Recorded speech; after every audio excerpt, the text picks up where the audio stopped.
안녕하세요. 와우성형외과 원장 조종재입니다.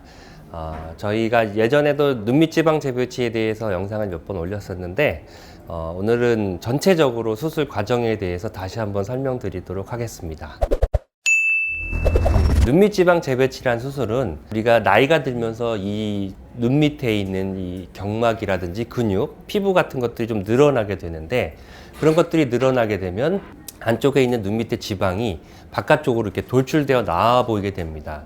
이게 불룩하게 나와 보이게 되면 이 눈물고랑이 좀 진해져 보이고 다크서클처럼 좀 어둡게 보이게 되는데, 이런 부분들을 개선하는 수술이 눈밑지방 재배치라는 수술이 되겠습니다. 눈밑지방 재배치 수술할 때 이제 디자인을 하게 되는데, 체크해야 될 부분을 설명드리면, 우선 불룩한 지방을 표시하게 되겠고, 그다음에 이 지방과 콧등 사이에 이렇게 들어가게 되어 있는 눈물 고랑 부분이라고 부르는 이런 부분들을 체크하게 됩니다. 그리고 웃었을 때 이제 도드라져 보이게 되는 애교 라인이라든지 어떤 표정에 대한 변화 부분이 있다면 그런 부분도 체크해서 수술을 할 때 이제 좋아질 수 있도록 그런 부분들을 디자인하게 됩니다. 우리가 눈 밑에 어떤 부분들을 체크하는지 다시 보자면, 눈물고랑이라고 하는 것들은 이 앞쪽 눈꼬리에서 이렇게 뼈의 경계에 따라서 깊게 들어가 보이는 이 부분을 말하는데, 이런 눈물고랑 부분, 우리가 웃었을 때 도드라져 보이는 애교살, 지방이 아니고 근육이 만들어주기 때문에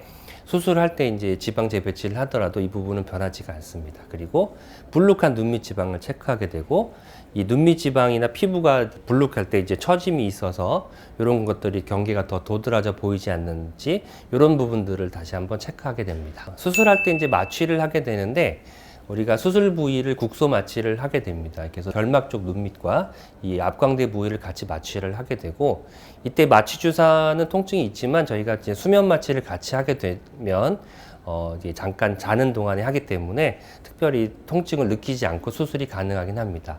다만 이 수면 마취를 하지 않고 수술을 원하시는 분들이 있다면 이거는 수면 마취하지 않고도 수술이 가능하다, 이렇게 보시면 되겠습니다.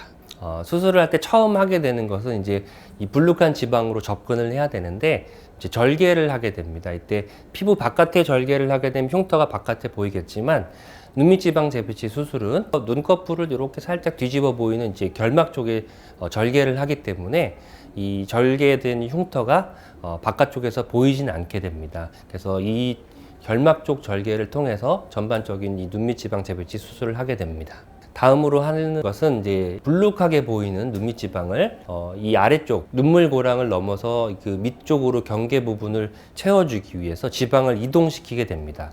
보통 눈물고랑보다 한 5mm에서 10mm 정도가량 이렇게 밑으로 공간을 크게 만들어서 이 불룩한 지방을 그 공간 아래쪽으로 이렇게 평평하게 펴주어서 전체적으로 이쪽 울퉁불퉁했던 눈밑 라인을 평평하게 만들어주게 됩니다. 그래서 이동시킨 지방을 녹는 실로 안쪽에서 묶어주게 됩니다. 그리고 이제 한 가지 자주 궁금해 하시던 부분들이, 이제 경막 강화라는 말을 간혹 들어보셨을 수 있는데, 이 경막이라는 것은 이제 안화경막이라고 해서 불룩한 눈밑을 둘러싸고 있는 얇은 막인데, 그런 막들이 좀 늘어나 있어서 바깥쪽으로 좀 불룩하게 보이는 거기 때문에 우리가 지방 재배치를 할 때 그 안화경막을 좀 더 타이트하게 팽팽하게 펴주면은 이런 불룩한 느낌이 재발도 좀 덜하고 좀 더 결과가 좋아 보일 수 있기 때문에 경막을 같이 이렇게 타이트하게 당겨서 고정해 주는 것을 경막 강화라고 합니다. 이때 경막 강화는 이 지방 재배치를 하면서 안화 경막을 같이 당겨서 고정하기 때문에 우리가 지방 재배치를 하면서 이제 같이 해준다, 이렇게 보시면 되겠습니다. 그래서 마지막 과정으로는 이제 지방 재배치 이동과 고정을 한 후에 경막 강화를 하고 수술 부위, 절개 부위를 이제 봉합하게 되는데, 이때 봉합은 녹는 실로 안쪽에서 봉합을 하기 때문에 아까 처음에 이제 지방 재배치 고정하는 실도 녹는 실이고, 경막 강화도 마찬가지 녹는 실, 그리고 이제 절개 부위 봉합하는 것도 모두 녹는 실이기 때문에 이 실은 뽑을 필요는 없습니다. 이렇게 절개 부위까지 봉합을 하면 수술을 마치게 되고요. 대략 1시간 정도의 시간이 소요가 됩니다. 수술을 마치게 되면 회복실에서 한 30분에서 1시간 정도 아이스팩 하면서 찜질을 하게 되고, 그렇게 회복이 끝나면 당일 퇴원하실 수가 있습니다. 예전에 이제 수술하셨던 분으로 설명을 드리면, 이렇게 약간 어둡게 보이는 부분이 있는데 눈물 고랑이 이렇게 진하게 보이고 그 위로 약간 볼록한 이제 지방이 보이게 됩니다. 우리가 수술할 때 이런 부분들을 이제 체크해서 디자인하게 되고 이 볼록한 지방을 한 요 정도 가량 이제 아래쪽으로 이동을 시켜서 이제 평평하게 채워주게 되는데 그렇게 하면은 이렇게 밑에 쪽처럼 이 고랑 부분이 눈에 덜 띄게 되고 불룩한 게 사라지면서 다크서클이 일부 완화돼 보이는 그런 결과를 얻을 수가 있습니다.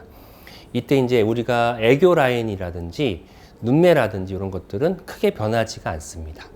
아까는 이제 여성분 사진이었고 이분은 이제 남성분인데 마찬가지로 이제 볼록한 부분이 약간 눈에 띄고 그 아래쪽으로 눈물 고랑처럼 이렇게 살짝 패여 있는 부분이 있습니다. 이런 부분들을 개선하기 위해 이제 수술을 한다고 보시면 되겠고 위에 밑에 그림을 보면 이 볼록한 지방을 한 요 정도까지 이렇게 내려주면 이 볼록한 부분이 없어지고 아래쪽 볼록한 부분과 경계지던 눈물고랑 부분이 사라지면서 훨씬 이제 깔끔한 인상을 주게 됩니다.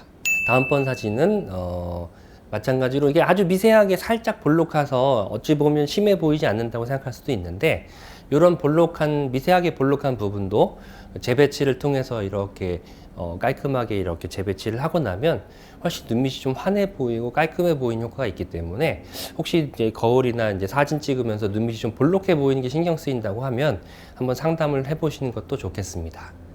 간혹 이제 나이가 조금 있으신 분들 중에 그리고 이제 눈가로 이렇게 깊게 라인이 있는 분들 중에 재배치를 좀 고민하시는 분들도 있을 것 같은데 이런 경우에는 이제 이 지방을 그냥 빼버리기만 하면 눈밑이 굉장히 푹 꺼져서 오히려 좀 악화돼 보이는 경우도 있을 수가 있습니다. 그래서 지방 제거는 최소화하고 가급적이면 이 깊게 파여 보이는 이제 고랑 부분을 최대한 이렇게 이 위에 불룩한 지방으로 메꿔줘야 결과가 좋게 나오게 됩니다. 그래서 이 지방을 거의 다 보존을 해서 이 아래쪽 경계 부분을 충분히 잘 펴준다면 이제 아래쪽 사진처럼 이 경계 부분이 많이 완화가 되면서 훨씬 좀 젊어 보이는 눈매가 만들어질 수가 있습니다.